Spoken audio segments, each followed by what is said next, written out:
Mario Dendi 20 tahun merupakan anak dari pejabat pajak. Rafael Alun Trisambodo juga memiliki harta kekayaan yang fantastis, hanya berjarak sedikit dengan Menteri Keuangan Sri Mulyani. Mario Dendi juga diketahui sering menyimpan harta kekayaannya di media sosial. Korban yang bernama David berumur 17 tahun adalah putra dari pengurus pusat GIP Ansor, organisasi pemuda yang berada di bawah Nahdlatul Ulama NU.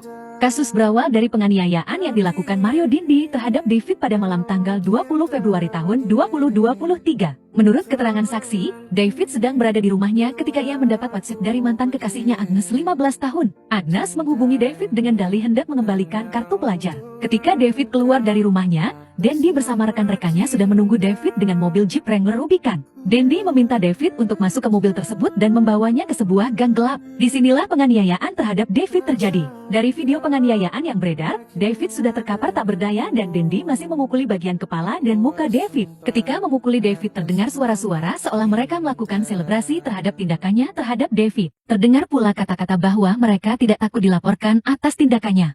Sebelum aksi penganiayaan, Mario Dendi menyuruh David melakukan push-up sebanyak 50 kali. Namun David ternyata hanya sanggup melakukan push-up 20 kali, yang membuat Dendi berang. Lalu David disuruh melakukan sikap tobat, namun David tidak bisa melakukan sikap tobat yang diminta Mario Dendi. Padahal teman Dendi, Shane Lucas sudah mencontohkannya pada David. Semua perintah push-up hingga tobat yang berakhir penganiayaan itu sendiri direkam Shane. Kini, Shane Lucas yang merupakan teman Mario Dendi, sekaligus perekam video penganiayaan David telah ditahan usai ditetapkan sebagai tersangka. Shane disebut malah membiarkan terjadi aksi kekerasan dan tak berupaya mencegah David dihajar. Akibat perbuatannya, David hingga kini masih belum sadarkan diri di ruang ICU rumah sakit. Walau orang tua Dendi sudah minta maaf pada keluarga David, tapi proses hukum tetap berlanjut.